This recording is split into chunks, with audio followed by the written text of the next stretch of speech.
Well, good morning, everyone. We are the 360s, and we have the privilege of being your musicians today. And you're going to be our musicians today, too, because you're going to help us sing this first song called This Little Light that fits in perfectly with the message that is to come. So please rise and join us in singing This Little Light. The lyrics will be up on the board. This little light of mine, I'm gonna let it shine. This little light of mine, I'm gonna let it shine.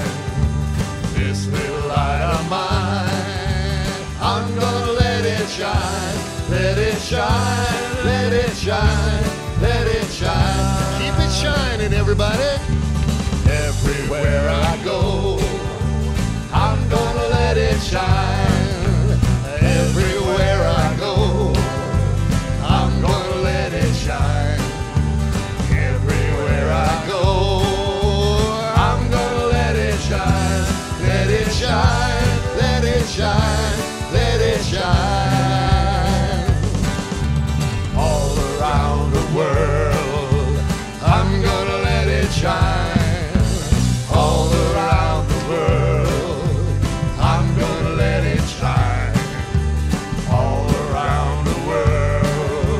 I'm gonna let it shine. Let it shine, let it shine, let it shine. This little light of mine, I'm gonna let it shine.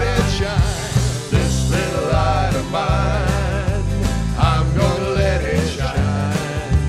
This little light of mine, I'm gonna let it shine. Let it shine, let it shine, let it shine. Shine, let it shine, let it shine. Here we go.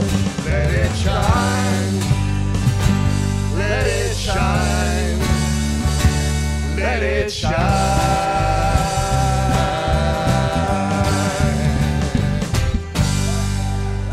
Woo-hoo. Love you, 11:30. Good morning and welcome to Unity of Walnut Creek. My name is Laurel Patterson. And my name is Bob Hardy. And together, we're Laurel and Hardy.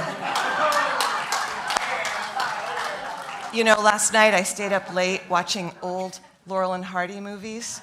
Really? And you know what? We've come a long way. What was that? We want to greet and bless everyone who is watching online. Adds to our spiritual community. We are grateful you are with us. Thank you for watching. And we are so blessed to have the 360s with us today. We have John, Chris, and Dwayne, and they are joined by Larry on drums. And we so appreciate you sharing your music with us. And they will also be back here at Unity on May 24th for a 2-hour concert. Wow, yeah, plugging them right up front. Reverend Darlene Strickland will be delivering today's message on the treasures of transformation. This will be great. Thank you. And before we begin, I invite you to turn your cell phones to silent so we can enjoy this sacred service together. Let's take a moment to be grateful for the land our center rests upon. It's the Bay-Miwok and Ohlone land. We honor the Bay-Miwok and Ohlone people of today and are grateful for those who stewarded this land before us. We commit to taking care of these sacred native grounds and Mother Earth. Unity is a positive path for spiritual living. Our vision for the world is that we envision a spiritually awakened world where all life thrives in conscious oneness. And our mission is who we've come here to be. Please say this together. We are a loving, inclusive community, expanding and living our divinity in sacred service for all. Our core values, again, say them with me: love, connection, service, and wisdom. All right, and if you're with us for the first time, if you feel comfortable, please raise your hand so we may give you a welcome packet. Any newcomers today? Oh, we have a couple in the back there. Thank you for being here today. Welcome. We invite you to visit our Welcome Center Bookstore Cafe across the patio after the service to receive a welcome gift, and we hope you'll stay and visit after the service. Thank you again for being here. Connection cards are available in the newcomer packets and in the seat pockets in front of you. These are for everyone, and with this card you may submit a prayer request, and our prayer team will pray with you throughout the week. You may also share feedback or request information. Please place your card in the basket when the collection comes around. And for those of you viewing online, connection cards are available on the Watch Live page of our website. We have several activities to highlight this week. Would you like to experience the power of blessings in your life? Sure. Yeah? Okay. Yes. So join Reverend Dr. Johanna Van Gelder's Prayer from the Heart class beginning this Thursday. Participants in this class will learn how to deepen their understanding of affirmative prayer and the effects this spiritual practice has on one's life and the lives of others. This class is experiential so that participants build their skills while in a supportive and encouraging environment. We continually connect with our divinity and let our hearts speak through our prayers. In this way, we'll experience greater aliveness. I have taken 3 classes with Johanna, and she's a fabulous teacher. The classes are uplifting, they're very engaging, they're very inspirational, and she's a wonderful, wonderful mentor. The book, let me find the book. Discover Your Divinity, A Modern Guide to Affirmative Prayer is required reading for the class, and it's available in the bookstore. All right. Nicely done. A great way to connect with others at Unity is by going on fundraiser playdates. Please join the fun at game night on April the 20th and stop by the patio for more information and flyers. We also have other fun playdates like bocce. Anybody want to try some bocce ball? A nature retreat and a dance party, which is our favorite, of course, all happening in May and June. Please sign up in the bookstore today. And also come celebrate Earth Day with us as we bless our land and take care of our sacred Unity grounds. There are plenty of ways to get involved. You can sign up on the patio to help with landscaping, painting, or cleaning tasks. And all are welcome, even if you don't want to paint or landscape or clean. You can still participate. Just bring a plant-based dish to share in the fun. Sounds like big fun. You have heard about the Earth being in a crisis, possibly? Then you might want to attend a workshop happening on Earth Day led by Matthew Fox. Now, he's going to be here next Sunday, and this workshop is going to be in the afternoon next Sunday. I'm going to be there. I really want to look forward to that. The workshop will help us understand that the crisis can actually be an opportunity for us to grow and evolve. Matthew will show us how we can use our compassion and creativity to work together for our common survival. You can sign up for Matthew's Earth Day workshop either at the bookstore or on our website. Hope to see you there. And now I'd like to welcome Linda Snordham Phelps to the platform so she can tell us about Unity's next. Actually, it's going to be Sandra Peter. Sandra Peter, Oh, please. there she is. Sandra, come on up. Sorry, Sandra, come on up. Thank you. Good morning, everyone. Good morning. All righty. Welcome. Come join a beautiful community of music in one of the most accessible ways of experiencing our oneness. Singing together, right? And having fun. Fun, gotta have that. Our Joyful Hearts Choir is back in session. Rehearsal starts this week, Thursdays at 7 p.m. All you need to do is be able to carry a tune. Come talk to me or get a flyer and sign them at the table on the patio. I also have some extra information here. If you're watching online, contact our office to let us know that you are interested. Hope to see you. Thank you.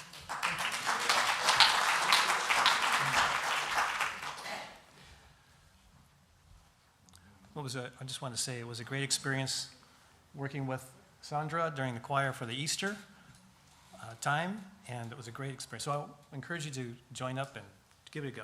She did a great job. Thank you. For more information and registration for all our events, please see our website. You may also visit our welcome table for flyers, and you can sign up for things in the bookstore or on the table outside after the service. All right, so then with all that, as we prepare for our time of meditation, please join me in taking a conscious breath and affirming our statement of faith together. There is only one presence and one power in the universe and in my life, the all-loving goodness of God. We begin with music, followed by guided meditation and silence.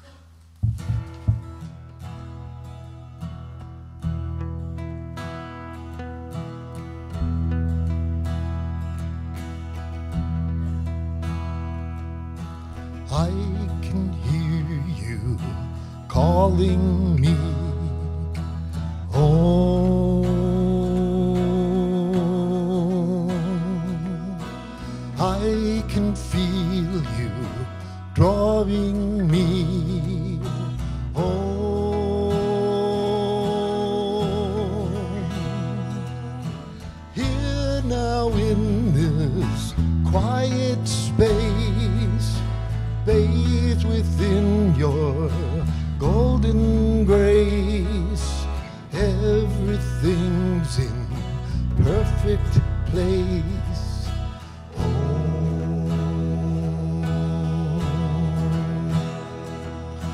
I can hear you calling me home.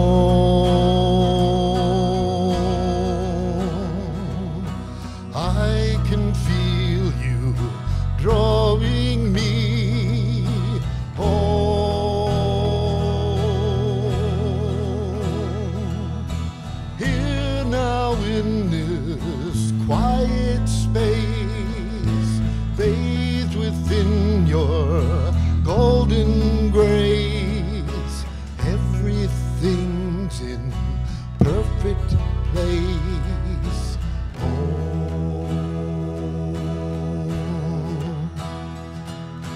Here now in this quiet space, bathed within your golden grace, everything's in perfect place.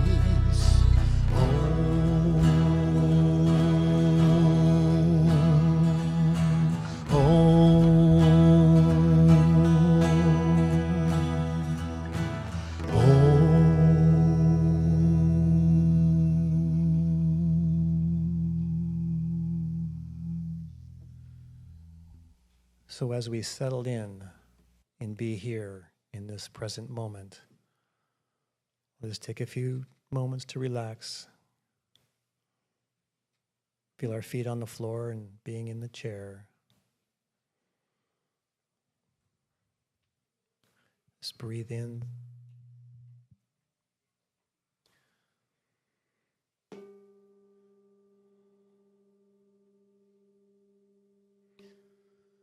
Breathe in, I am.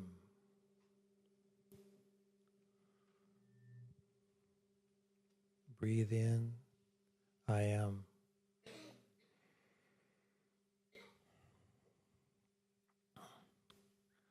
And as we feel that breath go down, it enlivens our heart space, our warm light in our heart space.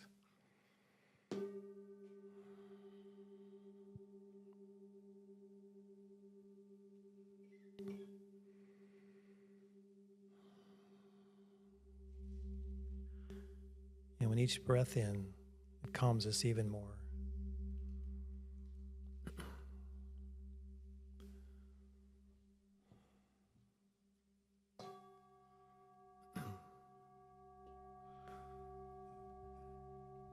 The sound of the vibrations, the sound of Om, the vibration of the world, moves through us in peace, and in joy, and warmth.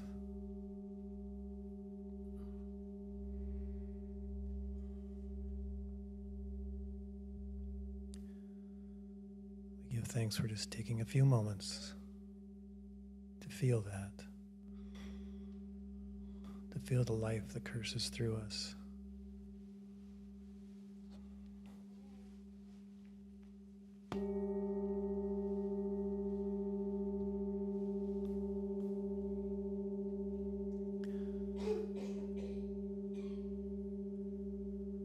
The power of gratitude flows through every cell of our bodies.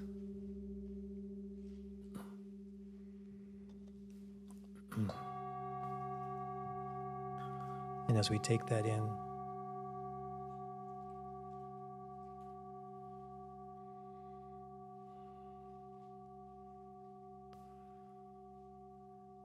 we just feel one with God into the silence.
As we come back to this space,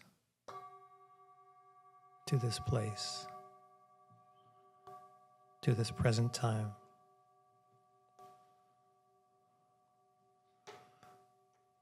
we give thanks for the peace and the love in that moment that we've shared. We give thanks for this community and give thanks for God's Spirit through each of us. As we breathe in, we give thanks.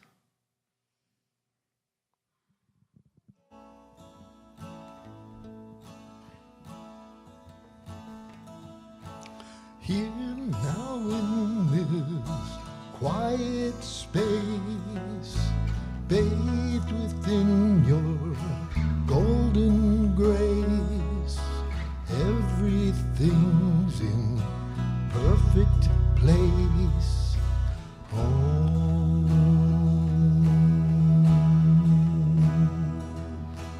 home, home.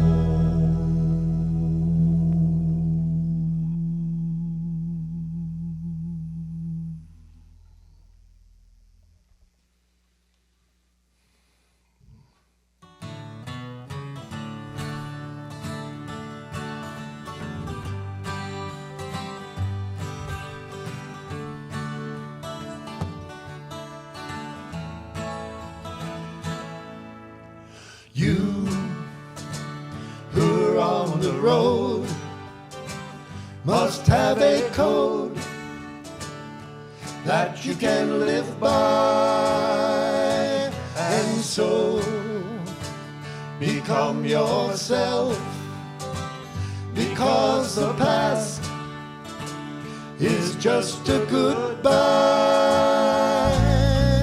Teach your children well, their father's hell did slowly go by, and feed them on your dreams, the one they picked, the one you'll know by. Don't you ever ask them why, if they told you you would cry, so just look at them and sigh,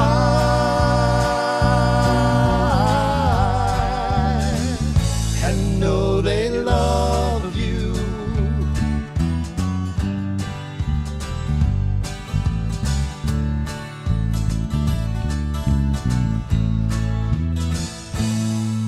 And you hear of the tender years. Do you care? And know the fear. Can you see that your elders grew must by. Be free to so teach your children your you believe they the truth. Make a world where we can live, and teach your parents well, their children's hell will slowly go by, and feed them on your dreams, the one they picks, the one you'll know by. Don't you ever ask them why, if they told you you would cry, so just look at them and sigh, and know they love you.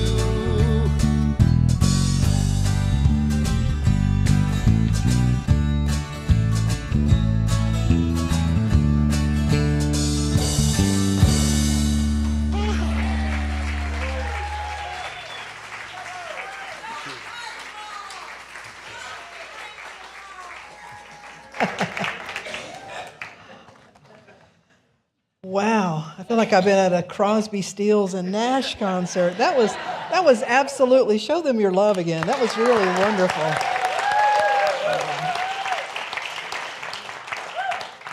As was your meditation, your announcements, all your musicians. You just really are an amazing spiritual community. I hope you know that. Yeah. So my name is Darlene Strickland. I'm the senior minister at Unity of the Blue Ridge in the beautiful Blue Ridge Mountains. We hold down the other end of the United States. So those other mountains, I'm in the Asheville, North Carolina area. But your minister, the Reverend Kristen Powell, has been a dear friend, my prayer partner since 2002. We prayed together. For many years, we prayed every single week. Now we don't always make it every week, but we pray regularly. And not only do she and I pray together, someone asked me last week, they said, well, what does that look like? And I said, well, with Kristen and I, it looks like an hour phone call, because the first is, what's going on in your life? You know, how's everything? And so I know all about the church and many of you. And then we share that with each other, and then I literally pray for her, and she prays for me. And we're praying for each other's congregation. So I just want you to know that you hold a special place in my heart. I really feel like I know you, and it's such an honor to be here. She is on sabbatical. She's still in Costa Rica right now. And I had my sabbatical 2 years ago, and she was able to cover some for me. So it feels really nice to be able to be here, to be in your presence, and to do this. And so last week, I introduced the concept, a talk that I have created in a 2-week series. If you did not hear last week, you have a beautiful media team that records these services and puts them online. That's a real gift, and so you can go back and listen. Yeah, so give the media team a shout out. It's a great group of people. They've all been fine to work with. Even this morning when I got animated and knocked the flowers over, I looked over between services and 3 men were crawling around on stage trying to pick up all the flowers. So it was just a beautiful team of support. But we introduced the idea, a talk that I'm calling Treasures of Transformation. And from it, we're pulling out five keys. They're 5 movements or aspects of our being. They're not necessarily linear. You know, we tell them in a story in a sequential way, but how many of you have noticed life does not happen in a straight line? That it's happening like this, and have you ever gone through something only to arrive at its doorstep again and to say, why am I facing this again? Well, you're facing it from another state of being, another reality of being. So just know that even though we're talking about it in a linear kind of sequential way, that these things are all working in your life. Last week I shared the parable. I'll share that again, but I also shared that not only does it show up in the Hebrew or Christian tradition, it shows up in the Buddhist tradition and many other traditions, that the interfaith will point to these same sorts of stories. But the jumping off point, if you will, the story comes, it's a parable. And a parable is sort of like a Buddhist koan, a Zen koan, that it's meant to unravel something inside of you and teach you something about yourself and your reality. So this particular parable is found in the Gospel of Matthew, chapter 13, verse 44, and it's very short. It goes like this. It says, "The kingdom of heaven is like a treasure that's hidden in a field. And an individual found it and then went and hid it again. And then with great joy, they go and sell all that they had and buy that field, the field with the treasure in it." Now, if we look at this, it's about a movement. It's about a state or a way of being that the Buddhist teacher Tara Brach would say, where we have a sense of severed belonging. Initially, the individual is living but in a field, but something's missing. They're not in possession of something that they want or they need. And this little parable takes us on a journey of transformation from being apart from to having that gap completely closed, to one who lives and bees in a field with a treasure in it. And so we break it down and look at the 5 aspects. We talked about the first 2 in detail last week. The first one is, it says that a person discovered something, that there's a discovery that takes place. It's a part of your life. Mark Twain said the 2 greatest days in your life are the day you were born and the day you discover why. That the discovery is a self-realization. How many of you have had at least more than one incarnation in this lifetime? You've shed your skin, so to speak.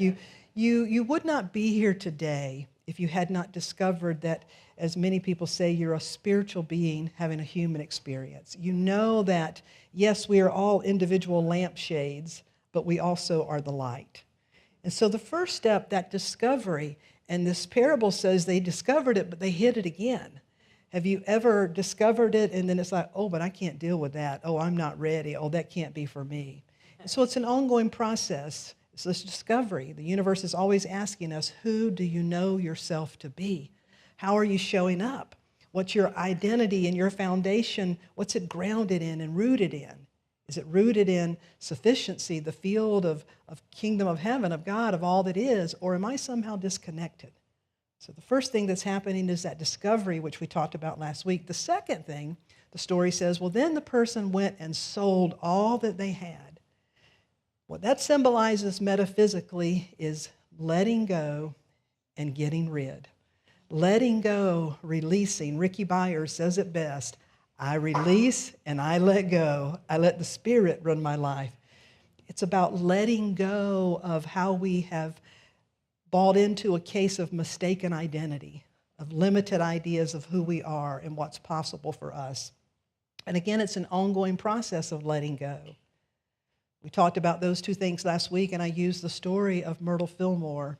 Unity was founded by a couple, the names Charles and Myrtle Fillmore, out in Lee Summit, just outside of Kansas City, Missouri, the late 1800s. Myrtle Fillmore had been diagnosed with tuberculosis. In the late 1800s, that was often a death sentence, and that was becoming her case. The doctors told her to get her life in order. She was down to months to live. She was bedridden most of the time. She had other sicknesses too. They were really struggling. She didn't want to die. She had 3 sons, and yet she believed it was her fate in life. Many of the women in her life died early. She had been sick a lot as a child. She had been told, you have poor health, you're sickly, you may die young. So you can see that that was a story she had about herself. Well, here she is now, a mother of 3 boys, very sick. The doctors have said, get your stuff in order, you've got months left. But something inside her said there has to be another way. So she and her husband Charles heard about a man. His name is Dr. E.B. Weeks. He was coming from the Chicago School of Metaphysics, traveling through, giving lectures, New Thought lectures. Someone said, Myrtle, if you can get yourself there, you should go. So they did. Charles helped. They went to that lecture. And that night, Myrtle wrote later, she said, there was a point when he spoke and it felt like he was speaking to her. He looked in her direction and said, you are a child of God. You inherit the life of God. You do not inherit sickness. Myrtle said it was like the hair on her arm stood up, chills ran down her body. Why? Because that was a story she had about herself, and a piercing truth rang through and reached her and landed in her. She said it's like something in her said, yes, that's the truth of me. I'm a child of the creative presence. That life is my life. I inherit that life, and I'm going to claim that life. And so she went back home, and she began to work with that. And one of the things that she wrote that was so powerful, she began to claim for herself, I'm a child of God. I do not inherit sickness. I inherit the life of God. But she said she worked for 18 months. It took her a process of about 18 months. She was guided to pray for herself, to ask her body for forgiveness. And she wrote in one of her healing letters, after this discovery that she heard and began to work with her body, she said, it was necessary that I held my mind above negation. Now, these words were written in the late 1800s, but how many of you know what it means to hold your mind above negation? You got to hold the high watch, hold the high thought, hold a higher truth, and we affirm things not to make them true. We affirm things because they are true, and we're trying to establish that truth within ourselves. And so she said, I held my mind above negation and began to claim my birthright and act as if I believed myself a child of God, filled with God life, and little by little I gained. She lived to be 86 years old. She raised those 3 boys. And she said that the greatest healing in her life, it was not the physical healing, although she was incredibly grateful, and she was completely healed. She said the greatest healing in her life was the healing of the idea about who she was and what was possible for her. And so that in this story that we're using of the treasure, we make this discovery, there's letting go. Myrtle had to let go of a lot of false beliefs. And the third step is the process of raising consciousness. In the story, the person has to raise the money, raise the currency, raise the energy to be able to buy what they want to buy. Well, spiritually, we are raising consciousness. We're raising awareness to be able to live from a higher state of being. So what is consciousness? What is awareness?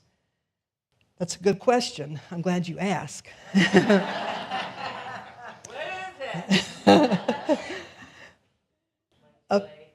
No, you're right on time. You are right on time. A college professor was giving a lecture and referred to consciousness. And one of the students said, what is that? And the professor had a big whiteboard behind him, completely clear. The professor picked up one of those fat markers. Exactly. and turned around and put dots all over that, just bunches of dots all over that board. And then drew a circle around kind of a cluster and looked at the person who asked and said, consciousness, perhaps this is your consciousness. This is your story. This is your history. This is your family. This is all of your experiences. This is what constitutes your consciousness. And then he drew another one over here with some, a line around a certain number of them and said, and this is your consciousness. And maybe you have some of the same, but maybe you grew up in a very different culture, in a very different family with very different stories, and so that's your consciousness.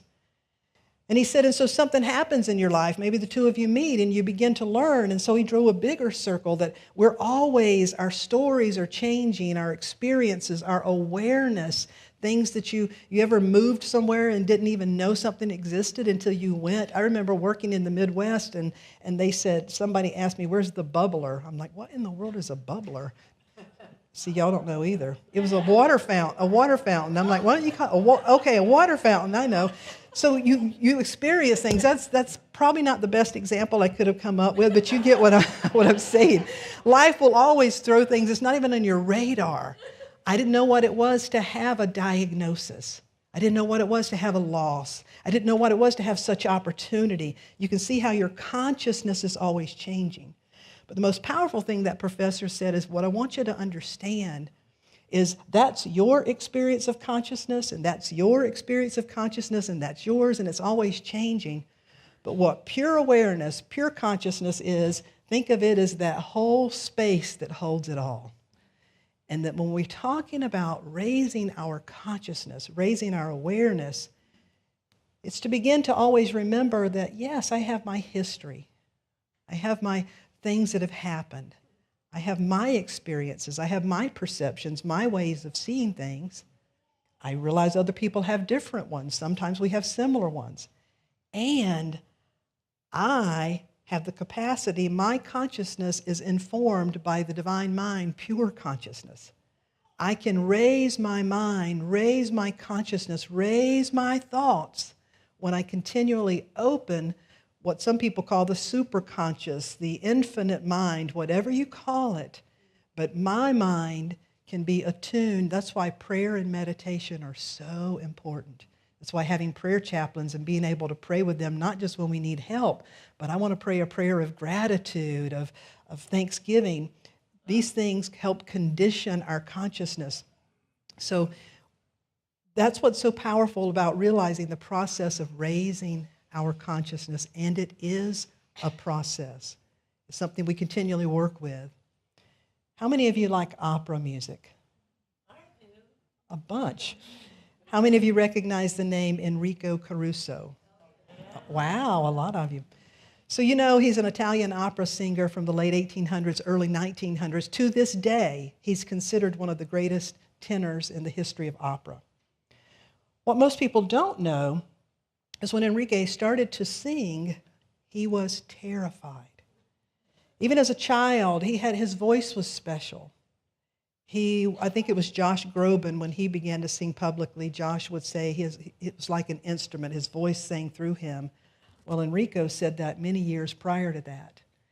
When he sang, people felt the energy come through, but he really couldn't perform publicly because what happened, he was so self-conscious, and his nerves and his anxiety, if he ever tried to, if you're really nervous, you can't sing, your voice doesn't work right, and so it just shut down.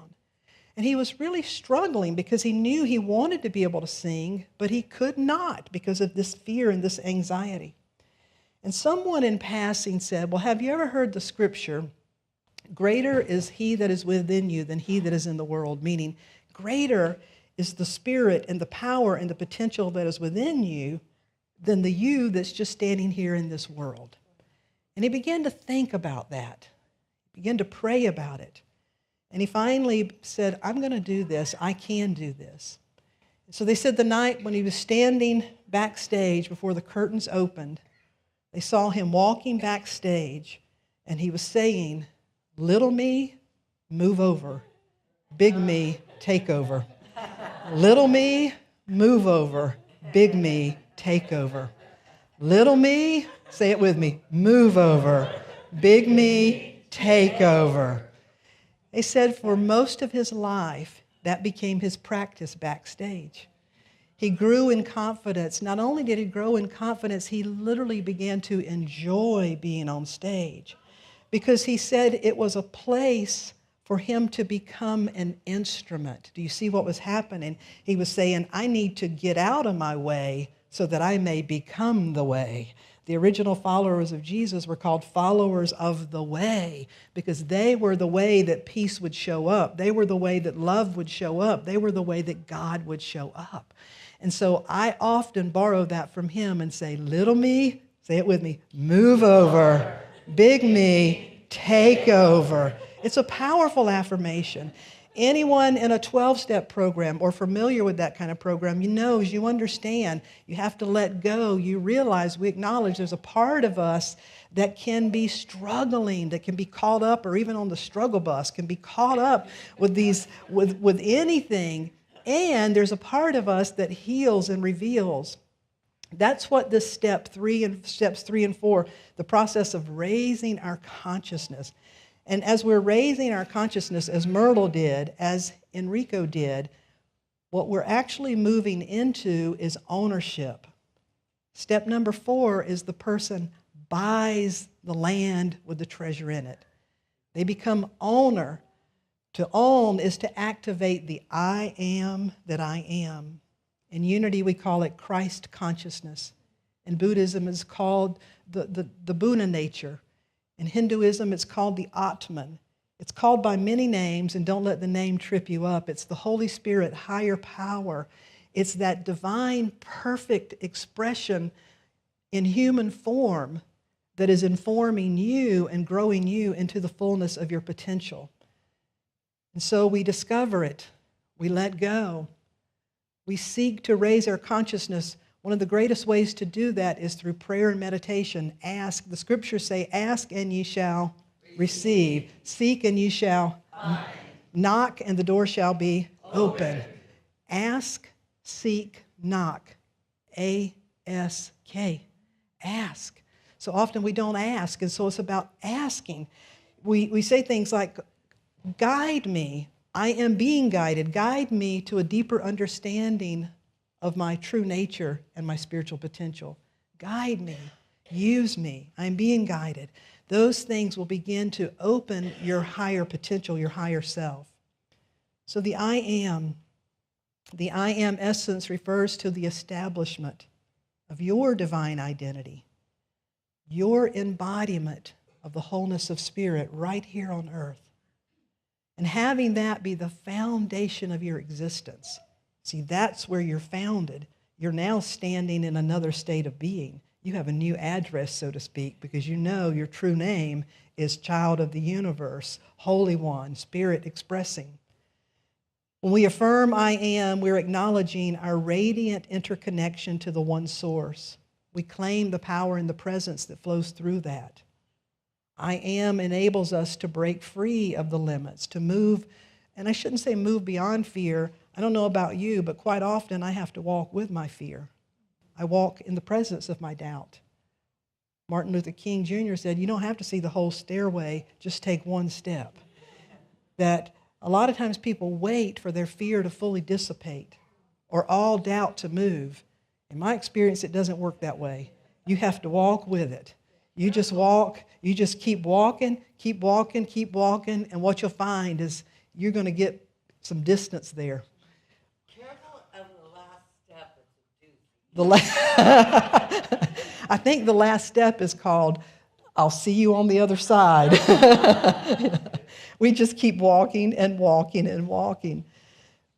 So as we move into the I am and we begin to really identify in a new way, you're still very much who you are. You still very much have your desires and perhaps urges, and perhaps you may still struggle with some anxiety or addictions or whatever, but it means you know that while you may have some time with them, they do not have all of you.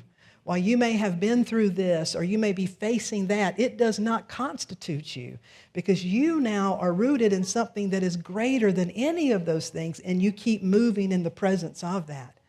and you begin to see that growth.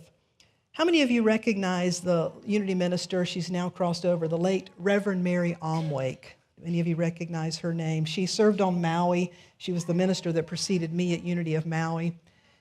She served at Unity of Overland Park in Kansas. When she took over as the minister, the church was just about 200 people. When she left, it was over 2,000 people. She was one of the greatest Unity ministers that we ever had.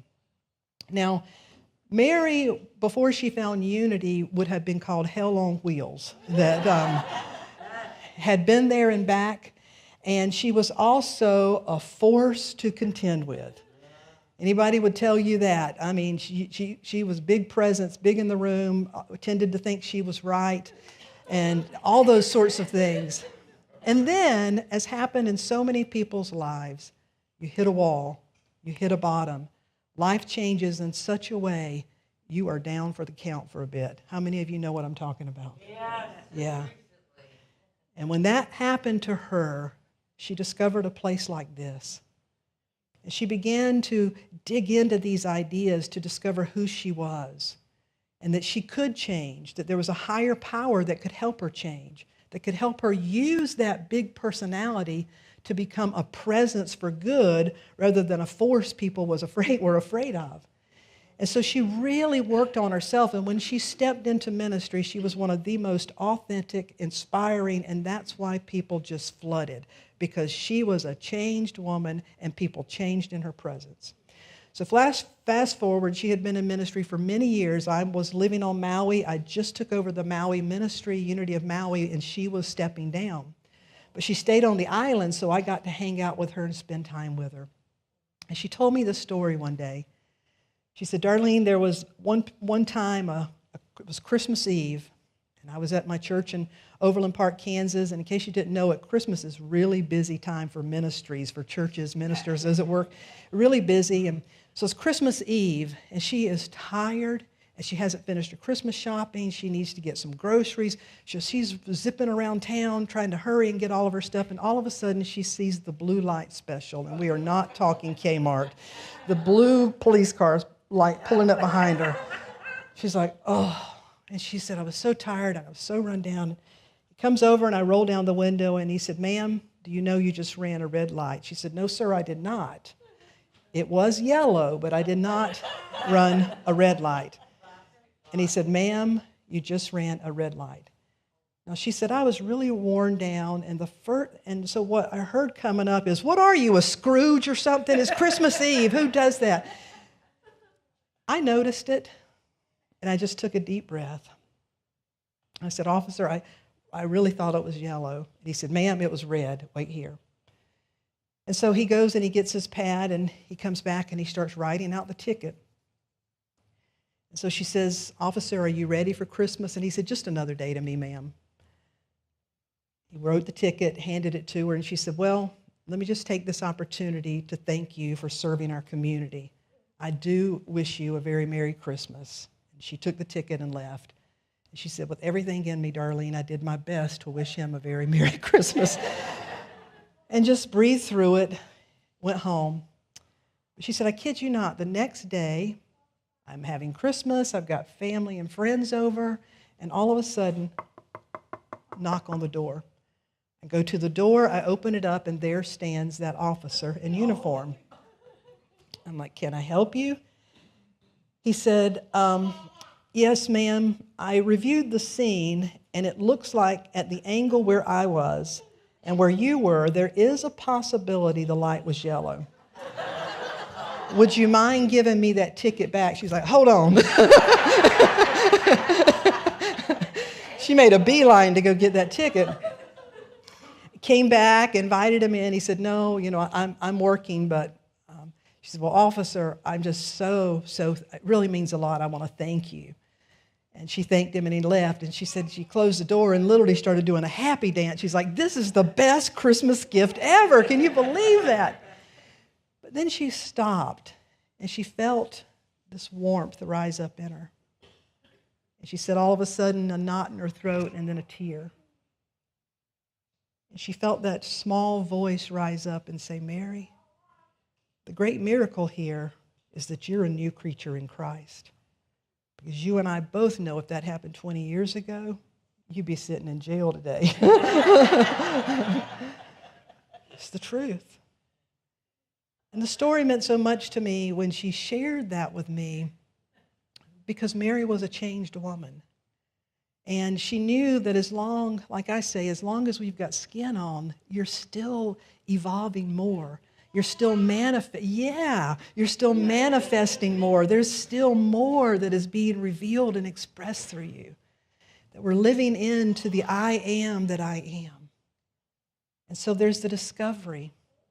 There's the continual letting go. There is the prayer and meditation to heighten our consciousness, raise our awareness. And there's the realization that Christ in me, however you call it, that there is a higher self, a presence, a power within me. The Jewish Talmud said there's an angel that stands over every blade of grass and whispers, grow, grow, grow. Well, there's a Holy Spirit within you that is always saying, grow, grow, grow. There's something within us that is growing us and transforming us and can enable us to show up in new ways. How many of you can identify at least one area in your life that you recognize, I could grow? I could grow. I've got stretch marks there already, but I could grow. I could grow. Well, you know it. And you want to. You want to feel the results of what it feels like. So that final step is, it's the living in a field with the treasure in it. Now there's no more distance, there's no more separation, there's no more gap. I am being here. And rather than being in the way, I'm now being the way. This treasure is coming to life through me. I'm getting to share these qualities of spirit, these states of being. So one final story that hopefully will bring it home. How many of you recognize the name, Dr. Michael Beckwith, Reverend Dr. Michael Beckwith? He's minister of the Agape Spiritual Center. He and his former wife, Reverend Ricky Byers, just do and did amazing work in that area. If you don't recognize Michael, he was Oprah Winfrey's spiritual coach for a few years. That tells you the quality of wisdom and just a great teacher. So a few years ago, Michael, his former wife Ricky, a few other spiritual leaders were going to charter a huge cruise.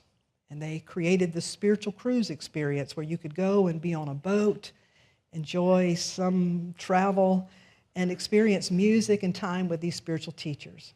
So they announced it in January, and the cruise was going to take place in the fall. It was like late September, early October. So Michael made the announcement from the platform, showed the pictures. He said, there's information in the bookstore. You can get your, whatever the price of it was, a few $1,000s, get your ticket. We want to invite as many of you as can go, he said. He said, after the service, as soon as it was over, a lady made a beeline to him and said, Reverend Michael, I was so excited when you were talking about that cruise. I know I'm supposed to be on it. I felt it in every bone of my body. I am going with you on that cruise. I am going. He said, great, go sign up. She said, but there's one problem. I live on a fixed income. I don't have the income, so I'm asking you for a scholarship. Will you consider a scholarship for me? He said, so let me make sure I understand what you're saying. It's January, and the cruise is 9 months from now. And I understand you live on a fixed income, but you're claiming that nothing can change between now and then. She said, yeah, that's right. Nothing will change. I live on a fixed income, but I want to go. I feel it. I know I'm supposed to go, so I want you to give me a scholarship. He said, so let me understand, and again, to make sure I understand. You are on a fixed income. I get that, but you are claiming that for 9 months, nothing can happen in your life that could change that. Yeah, pretty much. That's what I'm claiming. And he looked at her and said, listen, I really want you to go, and I believe you are going to go. And if I gave in to what you're saying right now, if I agreed with that, it would violate everything I believe in, because I don't believe in that, he said. He said, so I have a question for you. Would you be willing to meet once a week with one of our prayer practitioners, like a prayer chaplain? He said, because what we need to work on is a foundational issue. A person can have a limited income, but he said, you're claiming you have limited ideas. You're claiming you have limited access to creativity. You're claiming you have limited avenues to how God can reach you and get in your life. You're claiming a bunch of limitations that I just don't believe in. Would you work on that? And he said, and the greatest way to work on that and to close that gap is through gratitude.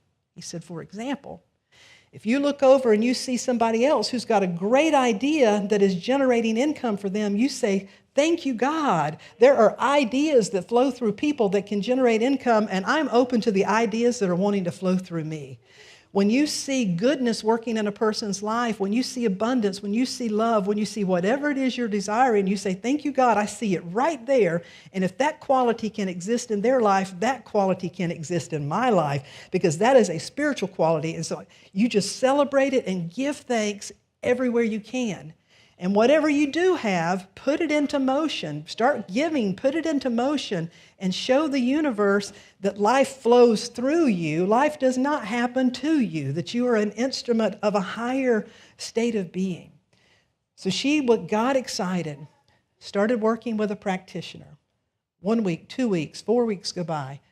Now 2 months go by. She comes in one Sunday morning, beaming, with her checkbook.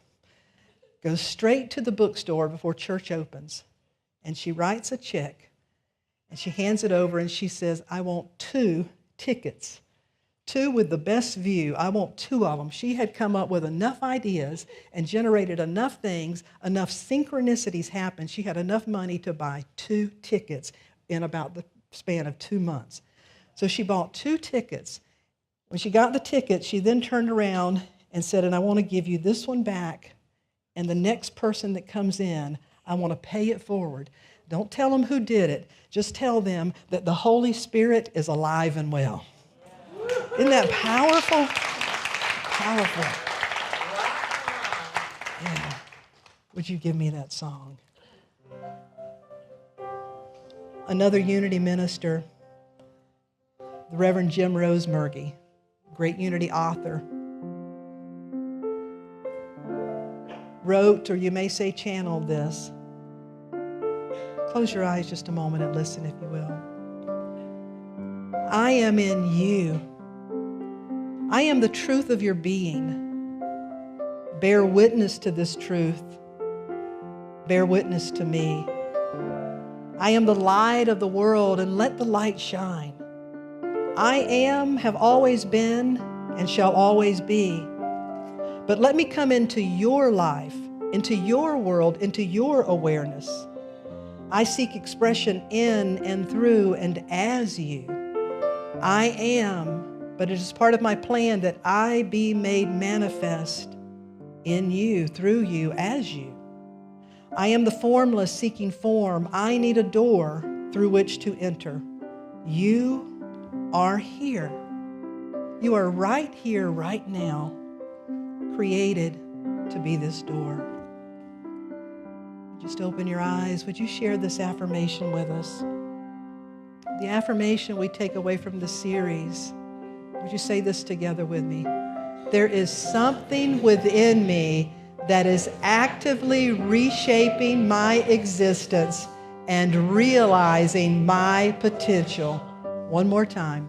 There is something within me that is actively reshaping my existence and realizing my potential.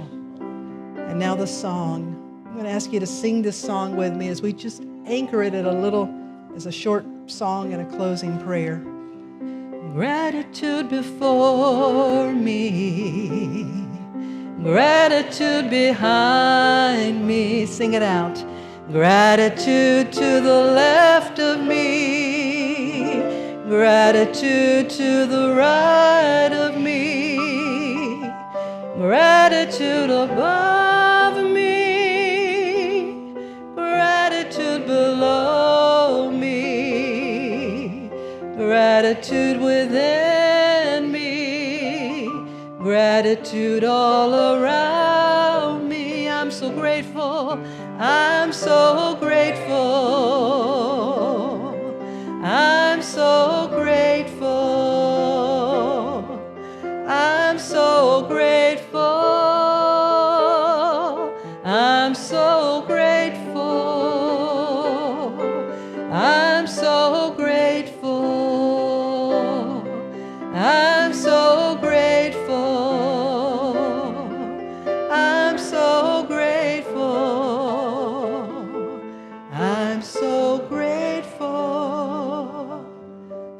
invite you to close your eyes for just a moment.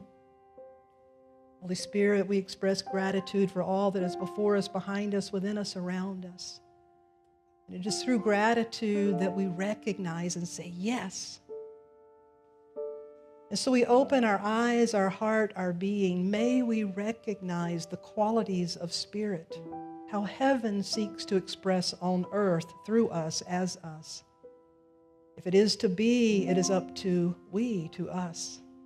Let there be love and compassion, states of being that transcend circumstance. Let them be expressed through you. Let there be abundance and generosity of spirit and goodness of heart, and let it be expressed through you. Let there be vision of a higher order. Let there be unity of spirit. Let there be an honoring and reverence for the Spirit in all creation, in this beautiful earth, in every form of life. Let us behold that Spirit, and let us honor it and live it in our daily life. Let us be one with it wherever we are. And whatever it is that we seek, may we have the eyes to attune to it, that it's all around us. And so anytime we see it and recognize it, we realize that it can operate in my life too. And so may we ever be removing and getting out of our own way in order to become the way. That we are the ones, we are here and we are now. And so for this we give thanks. And for this we sing. Gratitude before me. Gratitude behind me, gratitude to the left of me, gratitude to the right of me, above me, gratitude above me, gratitude below me, gratitude within me, gratitude all around. Stand. I'm so grateful. Sing it to somebody. I'm so grateful. I'm so grateful. I'm so grateful. I'm so grateful. I'm so grateful. I'm so grateful. I'm so grateful. I'm so grateful. Now collectively in honor of your song. Oh,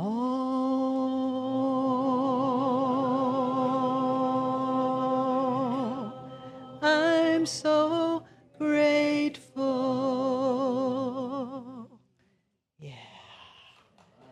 Yeah, you sound beautiful. Wow. Thank you. Thank you so much. Come on up and you may be seated. So next time Kristen goes away, I'll do a 5-part series and I'll ask to stay for 5 weeks. Thank you so much. It's been wonderful.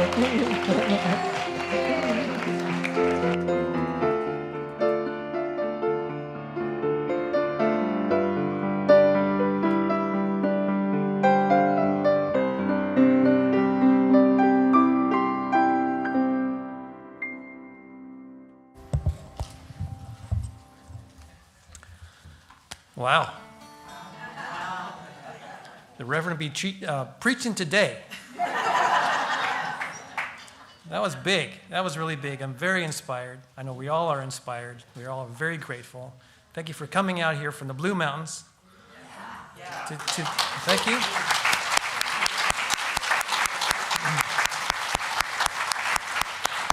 To raise our consciousness and our inspiration and to be bigger in the community. Thank you so much.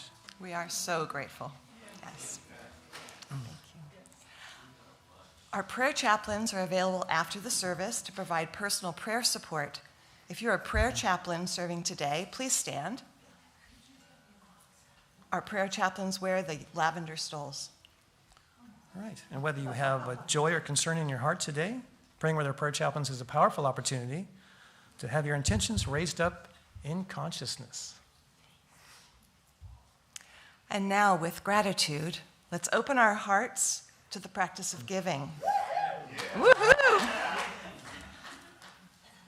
I invite you to prepare your gifts as we align with the universal law of circulation. As we give, we shall receive. In truth, there is no lack or limitation. Abundance is our true nature. For your convenience, there's a variety of ways to financially give to this community, shown on the screen in front of you.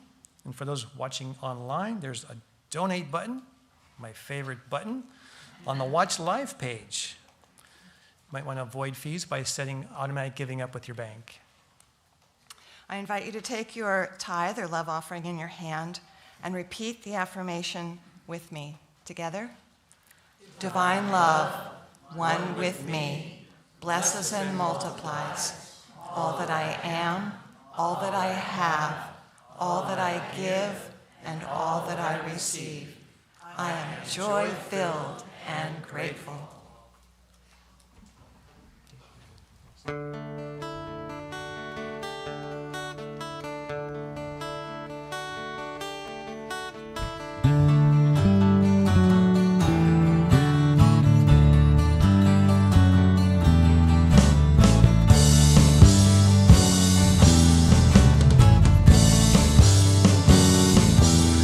Everything turn, turn, turn. There is a season, turn, turn, turn. And a time to every purpose under heaven. A time to be born, a time to die, a time to plant, a time to reap, a time to kill, a time to heal, a time to laugh, a time to eat. To everything, turn, turn, turn. There is a season, turn, turn, turn. And a time to every purpose under heaven.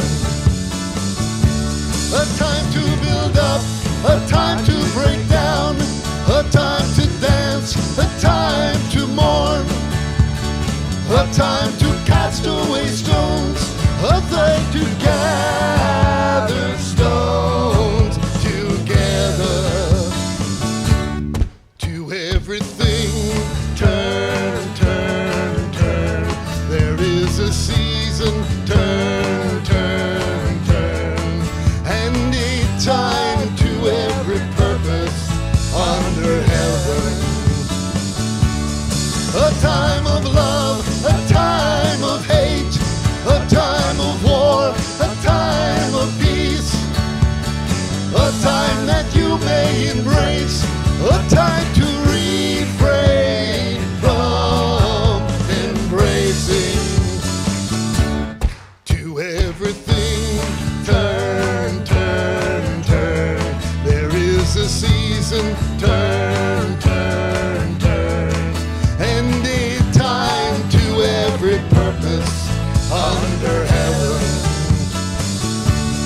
A time to gain, a time to lose, a time to rend, a time to sow, a time for love, a time for hate, a time for peace. I swear it's not too late.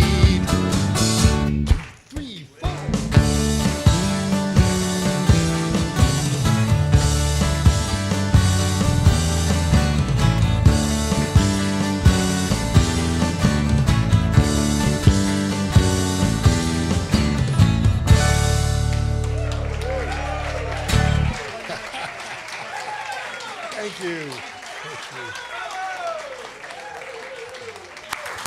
The 360s, yeah.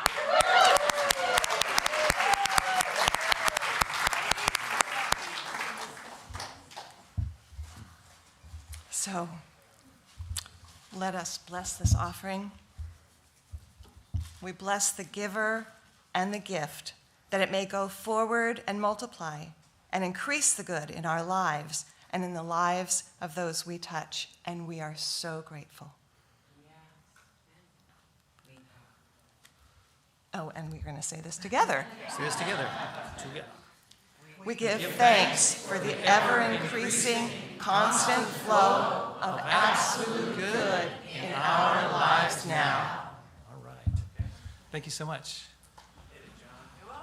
We'd like to announce. Hang on. Time. Sorry, we can talk about it next week. I forgot. Time out. That was awesome, Dwayne. It's a good intro into the next. Okay. We are very fortunate to welcome Dr. Matthew Fox as the next speaker in our spring speaker series. He's a cutting-edge theologian and Episcopal priest with the soul of a mystic, a deep heart for sacred earth, and the spirit of an activist. His theology aligns with Unity, and he has authored over 40 books. I know I have many on my own shelf. And is the founder of Creation Spirituality, a mystery school and spiritual curriculum for divine humanity. He does a lot of workshops, and he's recently been working with young people to reinvent forms of worship, such as the cosmic mass, experiential spiritual celebration, including ecstatic dance, designed to appeal to a younger generation, one of his latest projects. So come early next week, because you won't want to miss this very special occasion with Matthew Fox. Matthew Fox. Yes, right. And now let's invite our children out. Let Dwayne hit it.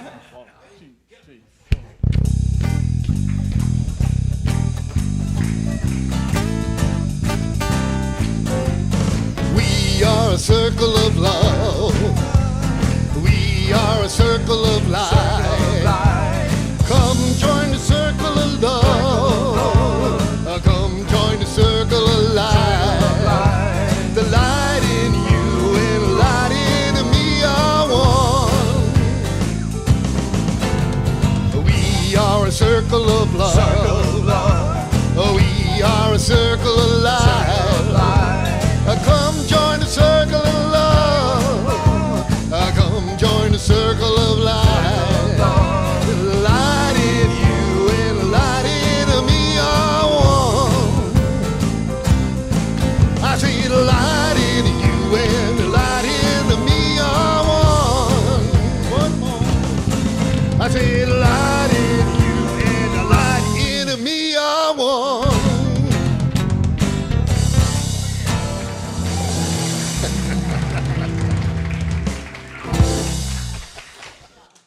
That was fabulous. Good morning, everyone. Happy Sunday.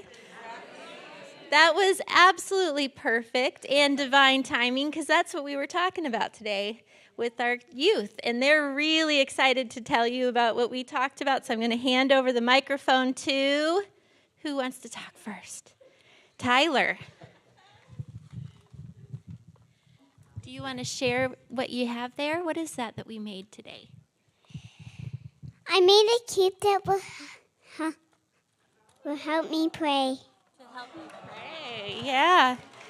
It has different ways to pray. I can pray when I'm happy, when I'm sad, when I'm hurt, when I'm sorry. I can pray for myself, and for my family, and it's fun to throw, right? Okay, and then you want to share something too. Okay, here's Gracie. We have a light at when we hold hands, like together on them, then it will glow up. Do you want to show them how that works? Okay, let's see. Show them how it works. You and Phoenix and Sebastian hold hands and show them that magic light. There's Sebastian on that side. He wants to help too. There we go. Okay. Show them that light and how that energy flows through your bodies. By magic. And God.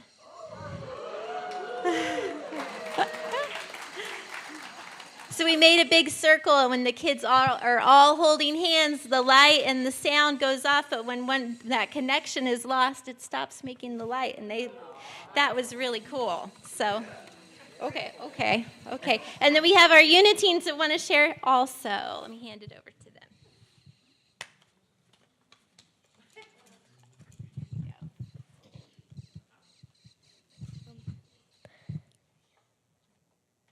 Have trust in yourself, and if you don't, then you doubt yourself, and that's not good.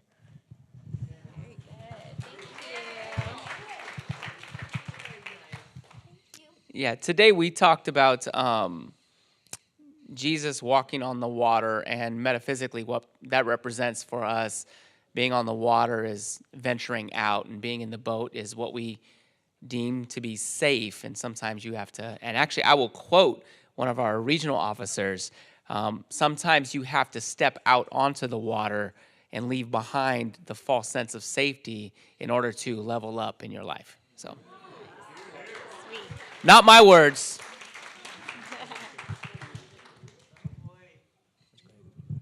Now let's bless our children and our teachers. Children, youth, and teachers, we love you, we bless you, we appreciate you, and we behold the divine light within you.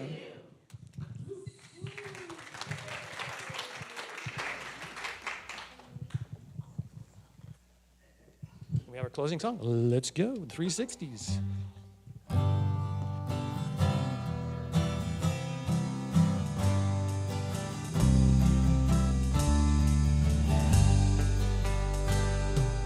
Peace in my life is growing because I choose love.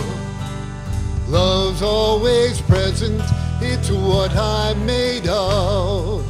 I choose love. We are a part of each other. We are one.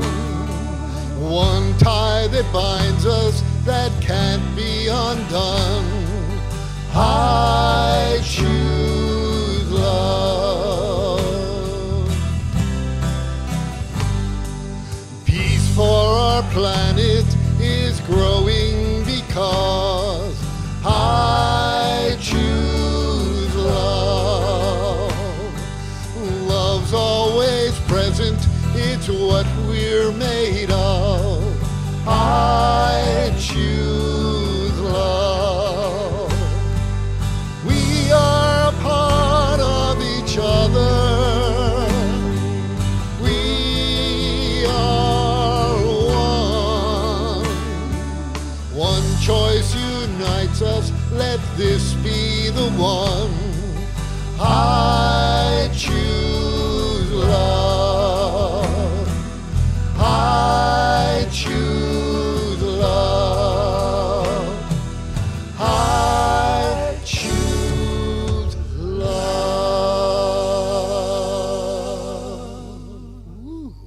You are the light, the love, and the peace on earth right now.